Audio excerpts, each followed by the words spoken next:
Hello student, हम लोग पढ़ रहे हैं फिजिक्स 12th फिजिक्स पढ़ रहे हैं पार्ट सेकंड। और इसमें एक टॉपिक बचा था रिफ्लेक्टिंग टेलीस्कोप। ठीक है, इसमें आपका एक पार्ट बच गया था परावर्ती दूरदर्शी। तो हमें बताया बेटा दूरदर्शी जो है दो प्रकार के होते हैं। पहला होता है बेटा अपवर्ती दूरदर्शी और दूसरा होता है परावर्ती दूरदर्शी। जो अपवर्ती दूरदर्शी होता है उसमें हम लोग लेंसों का प्रयोग करते हैं और जो परावर्ती दूरदर्शी होता है उसमें हम लोग दर्पण का प्रयोग करते हैं। ये कौन सा दर्पण है? अवतल दर्पण। ये कौन सा दर्पण है भैया? अवतल दर्पण। ठीक है, इतनी बात आपको पता चल गई है। तो बेटा इसमें हम लोग क्या करते हैं, इसका द्वारक बढ़ा लेते हैं। इस दर्पण का द्वारक हम लोग बढ़ा लेते हैं। क्यों बढ़ा लेते हैं? क्योंकि अधिक से अधिक प्रकाश इसमें प्रवेश कर सके। इसका द्वारक हम लोग बड़ा क्यों लेते हैं? क्योंकि अधिक से अधिक इसमें प्रकाश प्रवेश कर सके। ठीक है, इसको बनाया था न्यूटन ने। इसको बनाया था न्यूटन ने, इसलिए इसे न्यूटन का परावर्ती कहते हैं। तो क्या होता है ये परावर्ती दूरदर्शी वह प्रकाशिक यंत्र है। परावर्ती दूरदर्शी वह प्रकाशिक यंत्र है जो दूर स्थित वस्तुओं का बड़ा दर्शन कोण बनाता है।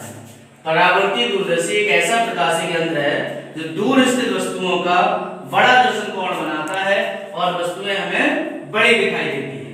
तो परावर्ती दूरदर्शी में लेंस के स्थान पर दर्पण का प्रयोग किया जाता है। ठीक है, इसलिए इसे परावर्ती दूरदर्शी कहते हैं। इसको न्यूटन ने बनाया था, इसलिए इसको न्यूटन का परावर्ती दूरदर्शी भी कहते हैं। ठीक है, इसकी रचना देखो और प्रथम का वर्णन साथ में देख लो। तो बेटा अनंत पर स्थित वस्तु से चलने वाली प्रकाश की किरणें समांतर चलने वाली। जब भी बेटा प्रकाश की किरणें चलेगी कहां से? अनंत से। तो कैसी रहेगी? वो समांतर रहेगी। कैसे रहेगी? समांतर रहेगी। ठीक है, इतनी बात क्लियरली आपको समझ में आ गई है। देखो बेटा इसमें देखेंगे हम लोग प्रतिबिंब का वर्णन और रचना। तो दूर स्थित वस्तु से चलने वाली प्रकाश की किरणें, दूर स्थित वस्तु से चलने वाली प्रकाश की किरणें, ये अभिदृश्य दर्पण है। कौन सा दर्पण है? अभिदृश्य दर्पण। ठीक है, और ये नेत्र का लेंस है। कौन सा लेंस है? नेत्र का लेंस। तो दूर स्थित वस्तु से चलने वाली प्रकाश की किरणें अभिदृश्य चलने वाली प्रकाश की किरणें अवतल दर्पण पर आपतित होकर 45 डिग्री पर झुके समतल दर्पण पर आपतित होती है। दूर स्थित वस्तु से चलने वाली प्रकाश की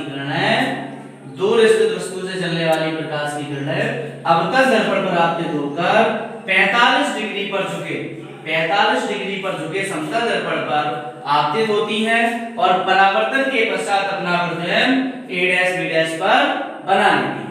यह a' b' प्रतिबिंब नेत्र का लेंस के लिए वस्तु का कार्य करता है और अपना प्रतिबिंब स्पष्ट दृष्टि की न्यूनतम दूरी d पर बना लेता है और अपना प्रतिबिंब a' b' स्पष्ट दृष्टि की न्यूनतम दूरी पर बना लेता है। तो बेटा इसकी रचना हो गई है। अब आवर्तन क्षमता इसकी समझेंगे हम लोग। तो आवर्तन क्षमता बेटा m बराबर होता है बीटा अपॉन अल्फा। तो इसकी बेटा डायरेक्टली हम लोग, क्योंकि परावर्ती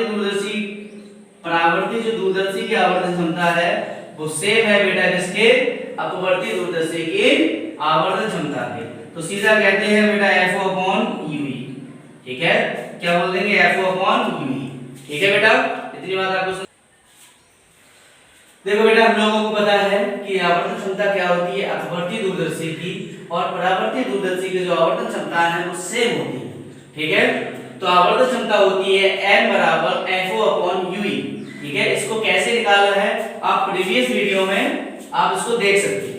ठीक है, इसमें भी अपन लोग दो केस करते हैं। यदि अंतिम प्रतिबिंब स्पष्ट दृष्टि की न्यूनतम दूरी पर बनता हो तब आवर्तन क्षमता कितनी होगी, और यदि अंतिम प्रतिबिंब अनंत पर बनता हो तब आवर्तन क्षमता कितनी होगी। दोनों सूत्रों में हमने आवर्तन क्षमता निकाली है। पहली बेटा जब न्यूनतम दूरी पर बनता है प्रतिबिंब तो आवर्तन क्षमता होती है m - FO upon FE 1 + FE upon D। ये कैसे निकाली है बेटा प्रीवियस वीडियो में देख सकते हैं। इसके बाद बेटा जब प्रतिबिंब अनंत पर बनता हो तो m बराबर होती है -FO upon FE plus FO plus FE, इसकी लंबाई होती है। सबसे अच्छा जो क्वेश्चन इससे कैसे आता है, वो आता है बेटा कि परावर्ती दूरदर्शी, ये परावर्ती दूरदर्शी अपवर्ती दूरदर्शी की तुलना में क्यों श्रेष्ठ है? परावर्ती दूरदर्शी क्वेश्चन कैसे आता है, परावर्ती दूरदर्शी अपवर्ती दूरदर्शी की तुलना में क्यों श्रेष्ठ है? तो श्रेष्ठ का पहला कारण है कि ये बेटा सस्ता है, आसानी से उपलब्ध हो जाता है, इसमें दर्पण का प्रयोग किया जाता है, ठीक है। और दूसरा इसका मुख्य कारण है, जब हम दर्पण का प्रयोग करते हैं तो वर्ण विपथन का दोष नहीं होता। वर्ण विपथन का मतलब है कि प्रतिबिंब एक ही स्थान पर बनता है। जिसको वर्ण विपथन का दोष होगा उसका प्रतिबिंब कहाँ बनेगा बेटा, अलग अलग बिंदुओं पर बनेगा। उसका प्रतिबिंब कहाँ बनेगा, अलग अलग बिंदुओं पर बनेगा, उसी को बोलते हैं हम लोग वर्ण विपथन, ठीक है। तो जिसको बेटा इस दर्पण के प्रयोग से क्या होता है, ये वर्ण विपथन का दोष नहीं होता है, ठीक है। इसलिए बेटा परावर्ती दूरदर्शी अपवर्ती दूरदर्शी की तुलना में श्रेष्ठ होता है, ठीक है। आगे बात समझो बेटा।